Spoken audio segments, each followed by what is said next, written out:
ચોટીલાના હણિયા તથા ગઢેચી ગામમાં કેમિકલયુક્ત પાણીથી પશુઓના થયા મોત। ચોટીલા તાલુકાના હણિયા ગામમાં તથા ગઢેચી ગામમાં ડમ્પિંગ સ્ટેશનમાંથી નીકળતું ઝેરી કેમિકલયુક્ત પાણી પીવાથી પશુપાલકોની ભેંસોનું મૃત્યુ થયું છે। આ કેમિકલયુક્ત પાણીથી મોટાભાગના પશુઓ તરવાઈ ગયા છે। આ ડમ્પિંગ સ્ટેશનના નીકળતા કેમિકલયુક્ત પાણી ખેડૂતોના ખેતરોમાં અને રસ્તા વચ્ચે ભરાયેલા દૃશ્યમાં જોઈ શકો છો। આ કેમિકલયુક્ત પાણી કેટલું કલરવાળું અને દુર્ગંધિત પાણી છે। આ કેમિકલયુક્ત પાણીથી ખેડૂતોની જમીનોને પણ નુકસાન કરે છે અને ગ્રામ લોકોને ચામડીના રોગો પણ થવા લાગ્યા છે।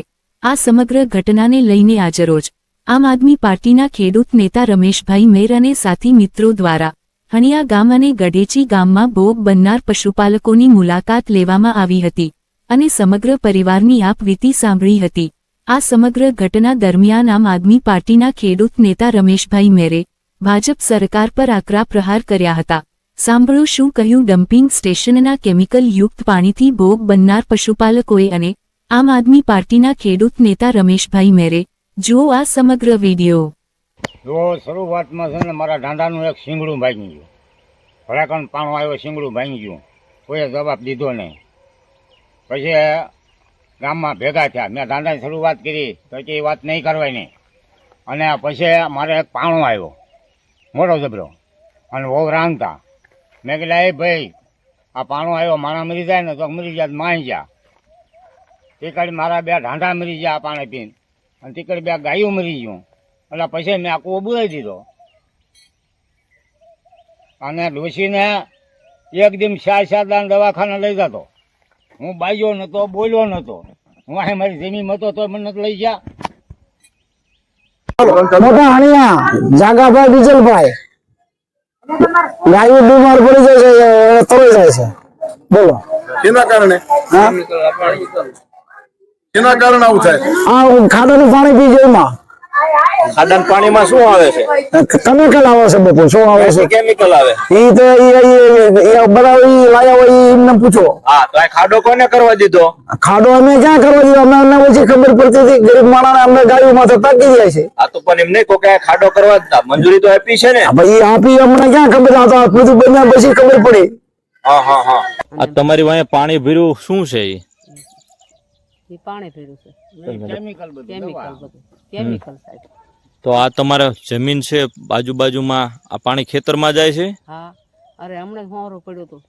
હા, તો ઈ મોલ બધો બળી ગયો, કોઈ ગનકારતા નથી સાહેબ। અમારા ગરીબ માણસની રાવ જ નથી સાંભળતા લ્યો। માલ ઢોર પીવે તો મરી જાય છે।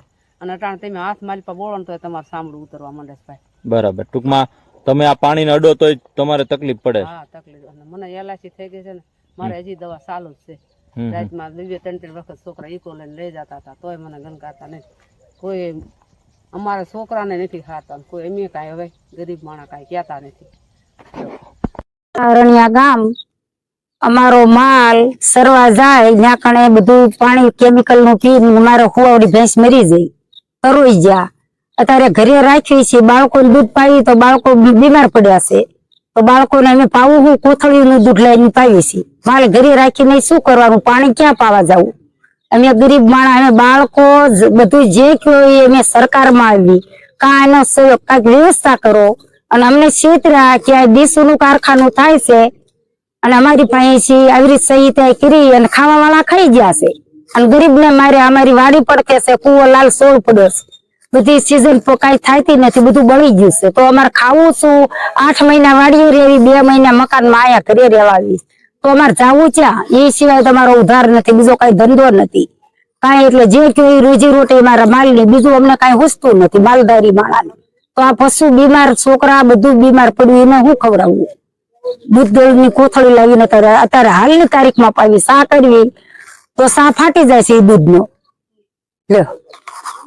નમસ્કાર સાથીઓ, હું ખેડૂત પુત્ર રમેશ મેર। અત્યારે હું આપણે અહીંયા સુરઈ ગામની સીમમાં, જ્યાં કચરાનું ડમ્પિંગ સ્ટેશન, કેમિકલ કચરાનું ડમ્પિંગ છે, એની નીચે જે ગરીબ ખેડૂતો રહે છે એના મુલાકાતે અમે આવ્યા છીએ।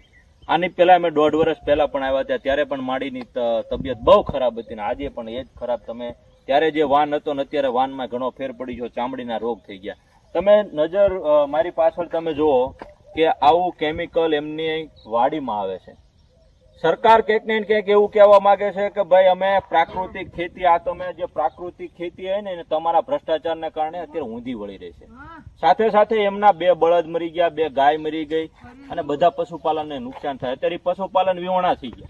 એક પણ પશુ રાખવા માટે તૈયાર નથી, કારણ કે આ કેમિકલ ભૂલથી પીવે એટલે તરત જ એના પશુનું મૃત્યુ થાય છે. વારંવાર તંત્રને રજૂઆત કરવા છતાં પણ અત્યારે માતાજીના ભુવા છે, માતાજીના ભુવા હવે એમ કહે છે કે હવે મારી માડી એને પોકશે. એ આવી હાયું લઈને તમે ક્યાં જવાના છો? આવી હાયું લઈને, આવા રૂપિયા લઈને તમે ક્યાં જવાના છો? આવા ગરીબ માણસોની હાયું લઈને તમારા ઘરમાં તમે ઈચ્છો છો કે શાંતિ થવાની છે? આમાંથી જે રૂપિયા ખાનારા વ્યક્તિઓ છે, અહીંથી જે મોટી મોટી ફેક્ટરીઓના જે કેમિકલ નાખી અને આવા જે ગરીબ માણસોને તમે ઉજાડવા માંગો છો, હું તમને કહેવા માંગુ છું કે ઈશ્વર તમને છોડશે નહીં. હવે ઈશ્વર તો ત્યારે કરશે, પણ હું તંત્રને પણ કહેવા માંગુ છું કે તમે કાં સૂતા છો? તમારા આંખ આગે કાન કરો છો? તમને આ કેમિકલ દેખાતું નથી? ક્યાં છે સુરેન્દ્રનગરનું પ્રદૂષણ અને પ્રદૂષણ વિભાગ? ક્યાં છે એ દરેક અધિકારીઓ મોટી મોટી વાતો કરનારી? માત્ર તમારા હપ્તા લેવાના છે, આ દેખાતું નથી? તમારા ઘરમાં જે દી આવશે તે દી તમને ખબર પડશે. તમને એ ખબર નથી કે શું નુકસાન થાય. તમારા ઘરમાં હોવાનું નીકળે ને ત્યારે ખબર પડે આ મારા ગરીબના ખેડૂતના ખેતર હોવાનું નીકળે છે ને અત્યારે એની જમીન છે એ હાવે બંજર બની ગઈ છે, એમાં પાક પણ થતો નથી અને બળી જાય છે.